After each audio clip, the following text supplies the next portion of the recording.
Baik, selamat jumpa kembali adik-adik. Hari ini saya memberikan kuliah melalui video recording di mata kuliah promosi kesehatan dengan materi adalah membuat sub promosi kesehatan.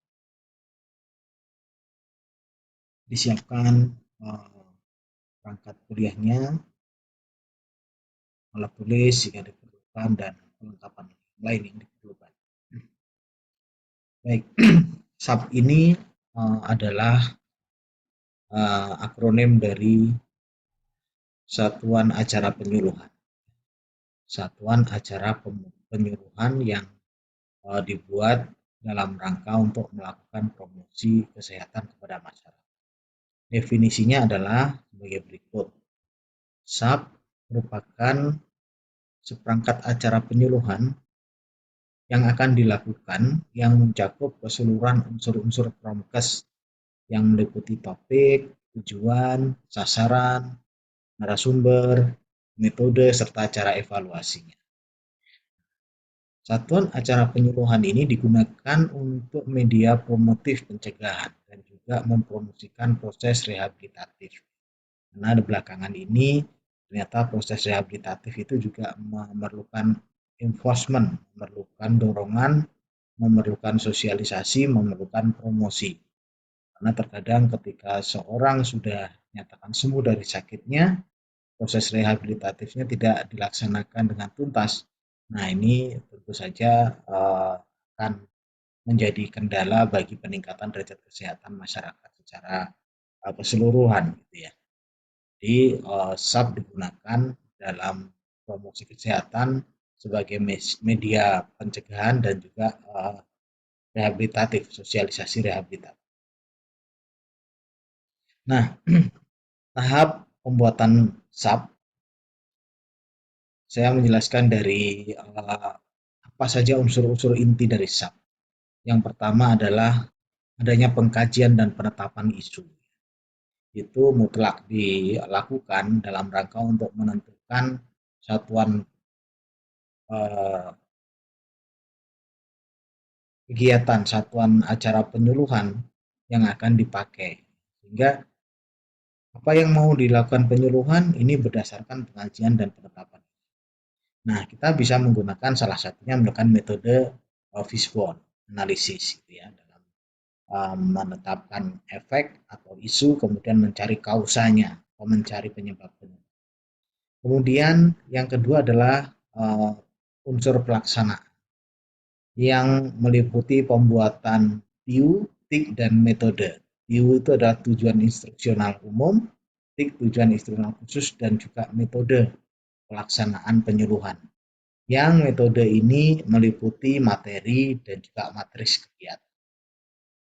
Kemudian tahap selanjutnya yang harus ada dalam satuan acara penyuluhan ya, dalam SAP ini adalah kuesioner before after atau evaluasi yang mencakup bisa dalam bentuk kuesioner before after ya, dalam jangka pendeknya gitu ya, setelah penyuluhan dilakukan, dan dalam jangka panjangnya evaluasi bisa berupa evaluasi tentang perubahan perilaku dan evaluasi outcome atau dampak dilaksanakannya penyuluhan terhadap perubahan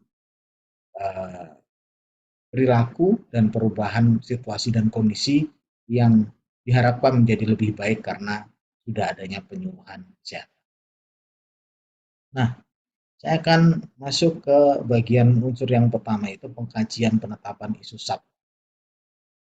Nah, ketika kita melihat isu-isu kesehatan yang ada di lingkungan kita, maka kita akan menjumpai banyak sekali isu-isu kesehatan yang bisa diangkat sebagai materi dari SAP.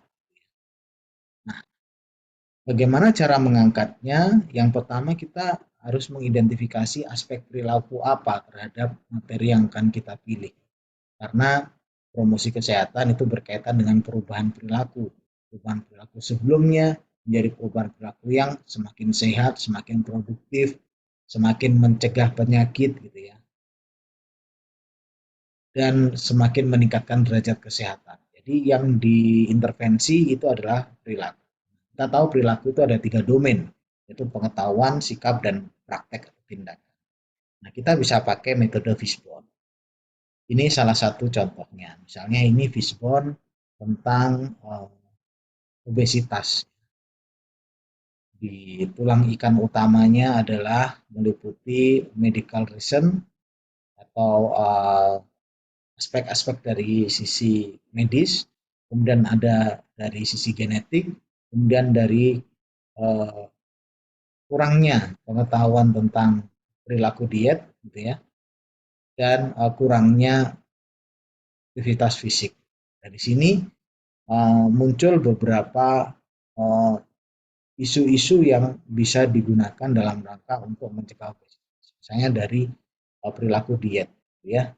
Di sini drinks too much alcohol, eating large portion, gitu ya, large amount of processed or fast food, ya, konsum fast food ini bisa juga nanti menjadi konten dari penyuluhan.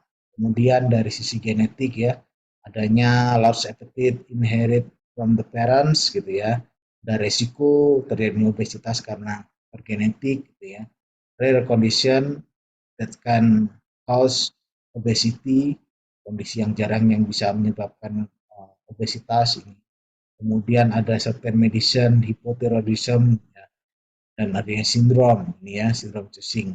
Kemudian di sini ada too much sitting, ya, terlalu banyak duduk at the desk, car, rather than walking, gitu ya, kurang jalan kaki. TV watching for relaxation, jadi relaksasinya itu melihat TV atau melihat gadget, ya. Jadi, nah ini semua mana kira-kira materi yang bisa digunakan untuk uh, mensosialisasikan, mempromosikan cara mencegah obesitas. Adik-adik bisa mengangkat topik salah satunya. Nah, tentunya setelah mengalami yang namanya pengkajian. Dengan pengkajian ini, cara pandang kita jadi lebih komprehensif, ya, daripada kita hanya mengkulik satu tanpa adanya pengkajian. Oke, kita lanjutkan. Yang pertama, membuat tujuan instruksional umum, ya. Tujuan instruksional umum itu merupakan pernyataan tentang apa yang akan dicapai dalam periode waktu tertentu yang berhubungan dengan status kesehatan yang sifatnya umum.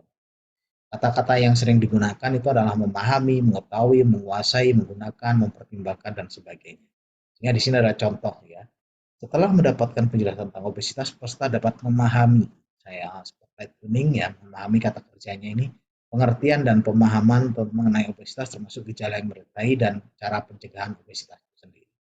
Membuat tujuan instruksional umum. Kemudian membuat tujuan instruksional khusus. Nah, ini terbalik, ya. Ini khusus ini, ya. Merupakan pernyataan tentang apa yang akan dicapai dengan menyebutkan target objek. Saya perbaiki dulu biar tidak.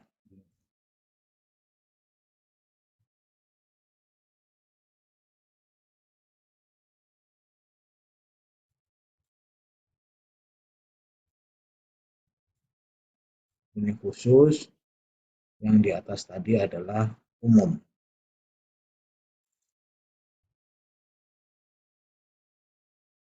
Kalau khusus, membuat tujuan instruksional khusus ini, kata-kata yang operasional yang dipakai ini lebih spesifik dan dapat diukur, lebih operasional.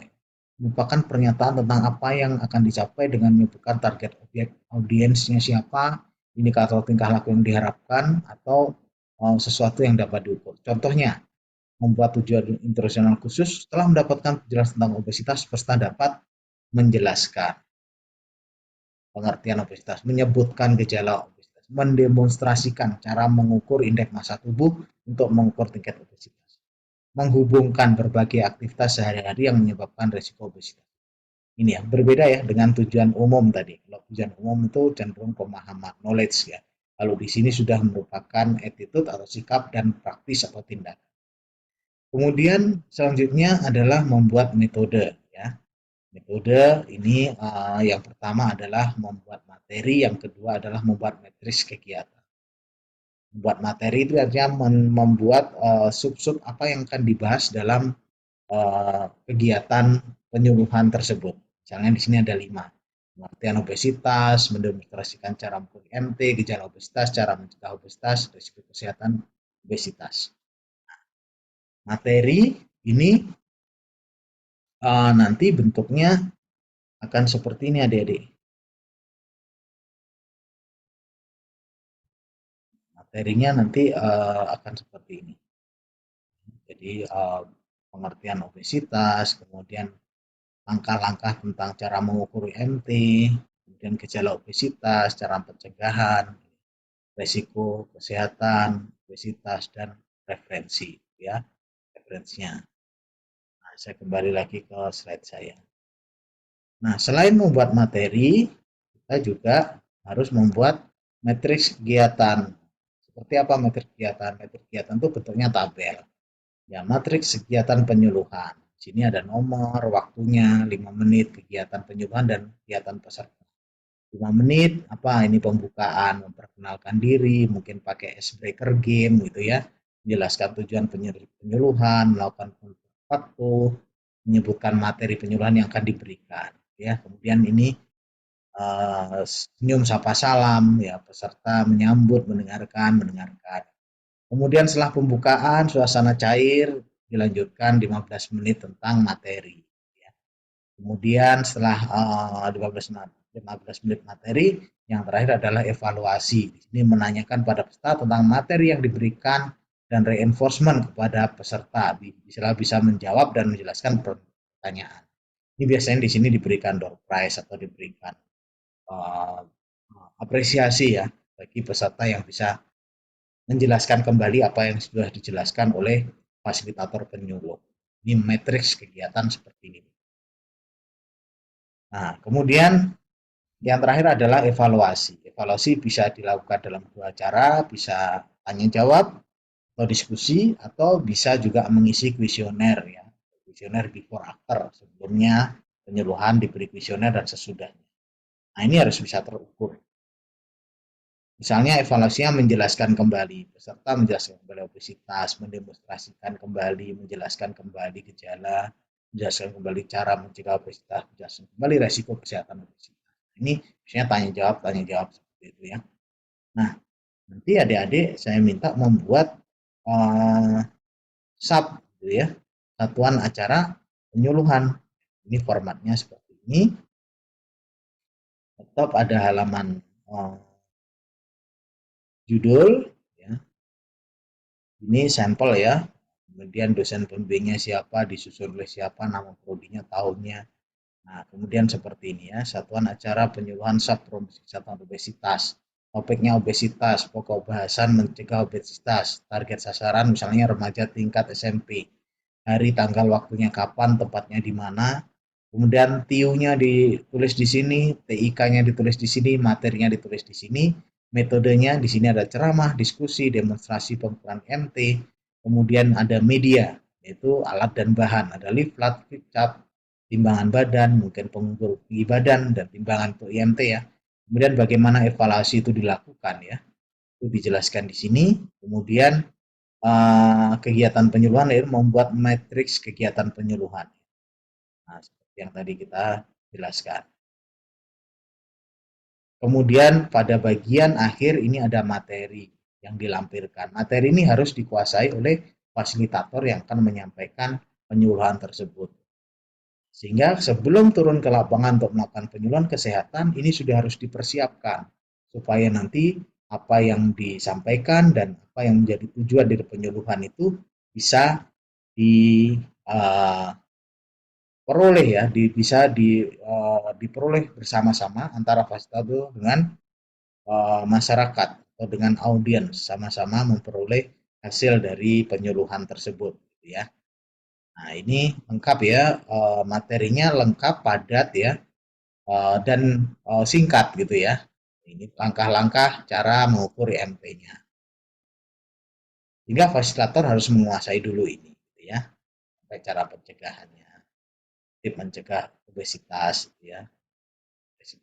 Nah, biasanya dalam kegiatan penyuluhan kesehatan atau satuan acara penyuluhan ya promosi kesehatan ini biasanya dilakukan pada komunitas. Jadi mendatangkan masyarakat atau sekarang bisa juga dilakukan secara online gitu ya, memberikan materi yang sudah disusun sebelumnya pada satuan acara penyuluhan.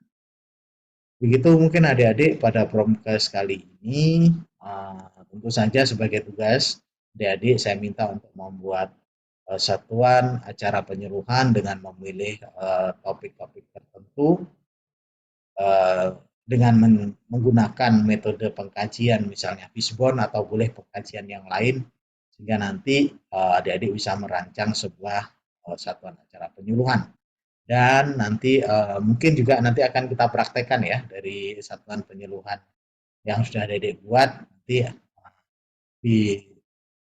dipraktekkan dan akan diambil nilainya sebagai nilai praktek. Terima kasih, selamat berjumpa kembali ya nantinya. Mudah-mudahan di kelas kita bisa ketemu secara online.